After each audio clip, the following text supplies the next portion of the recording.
All right, let's just jump straight into this explainer. If you're at all fascinated by military strategy, serious resilience, or just incredible personal transformation, you are going to absolutely love what we're unpacking today.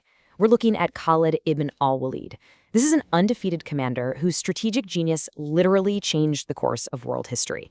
But to really get him, we've got to start in the exact environment that forged him.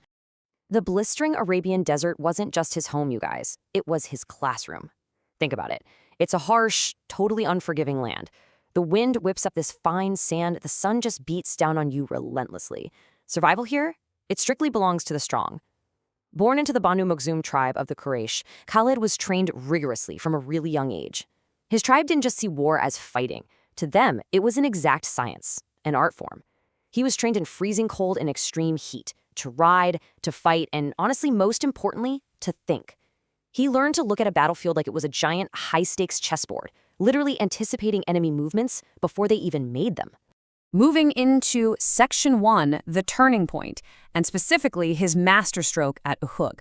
So, we first see this strategic genius emerge on the world stage when Prophet Muhammad's message starts challenging the established system of the Quraysh. And remember, this was a system Khalid was originally sworn to defend. At the Battle of Uhud, the Muslim army actually had a really strong advantage early on. They totally had the upper hand. But then, a fatal mistake. Their archers abandoned their crucial defensive spots on the high ground. Now, a lesser commander might have panicked or just rushed in blindly. Not Khalid. He patiently watched, waited, and recognized the precise fraction of a second those archers messed up. He basically waits for the exact moment they break formation, and boom, he instantly signals his hidden cavalry to advance, pulling off this devastating flanking maneuver to attack the Muslim forces from behind. In just a matter of moments, the thundering hooves of his cavalry completely flipped the outcome of the entire battle.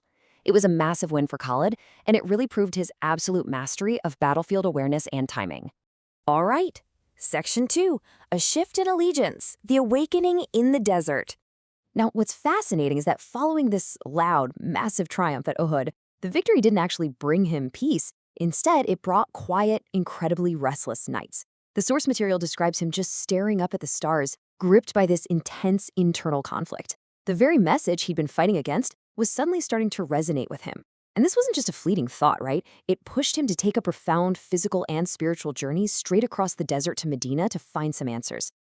So he arrives in Medina, carrying some serious regret for his past actions, and he stands before Prophet Muhammad. And the Prophet just smiles and tells him, "A smart man like you should have come sooner." I mean, wow. This interaction is a huge, monumental shift. Khalid permanently took his legendary sword and turned it into a weapon for the exact movement he used to fight against. His unmatched military mind was now serving a completely new cause. Which brings us to Section 3, Saifullah, the Sword of Allah. Okay, let's look at the Battle of Mu'tah. Guys, this was a terrifying scenario. The Muslim army is vastly outnumbered by a massive opposing force, and three of their commanders have already been martyred one right after the other. Panic is spreading.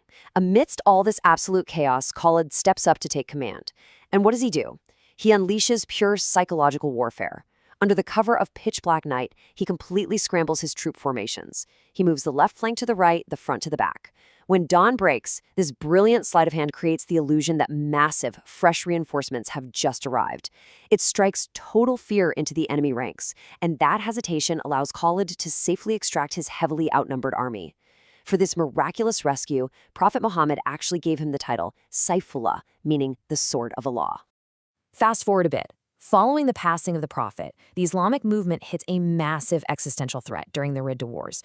We're talking about a highly fragile period here. Widespread rebellions, fractured alliances, false prophets popping up. The whole foundation was seriously at risk of just collapsing. Once again, Khalid steps directly into the fray, tasked with doing the impossible, uniting these fractured lands. And this all culminates in the Battle of Yamama. The source material points out that this was an incredibly brutal, incredibly costly conflict against a fiercely entrenched enemy. The Muslim forces took some intense, devastating losses early on. But here's where Khalid shines.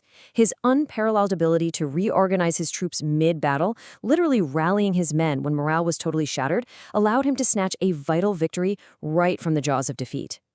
Moving on to Section 4, Clash of Empires, Strategy at Yarmouk.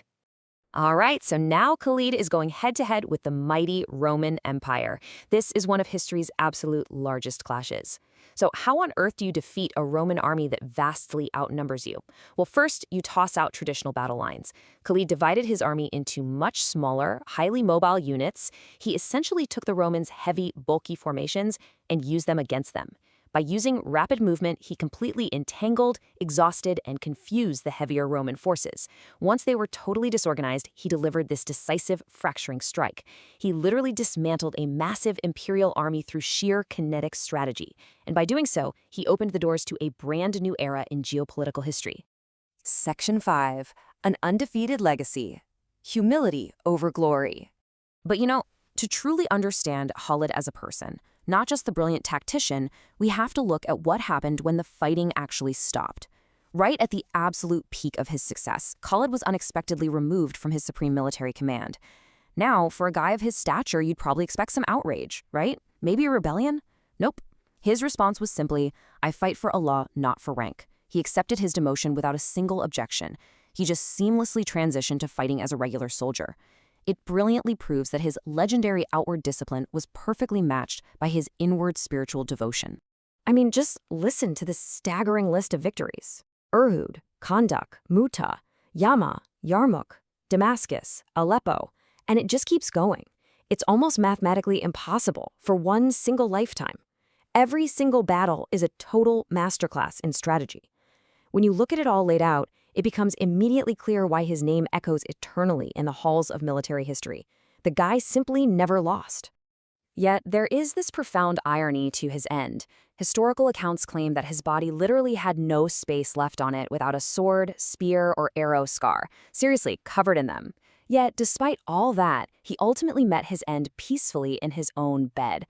On his deathbed, he actually lamented that he was missing out on the glory of falling in battle. But then he realized a much deeper truth, right? Dying in faith meant he had achieved the ultimate undefeated victory. He had won the pleasure of his creator, and for him, that was the only victory that truly mattered. Now, you might think the loss of a commander like that would just cripple the movement, but actually, the exact opposite happened. Under Caliph Omar, military systems improved, and the empire rapidly expanded into Syria, Iraq, and Egypt. The whole thing didn't collapse without him. It thrived. So why does this matter for us today? Well, because Khalid proves that true leadership isn't about making yourself indispensable. It's about building a resilient system, one based on discipline and unity that doesn't just rely on one single person. So how does a movement survive the loss of its greatest champion? Khalid ibn al-Walid absolutely mastered the art of war, but his lasting legacy was helping build a foundation that didn't actually need him to survive.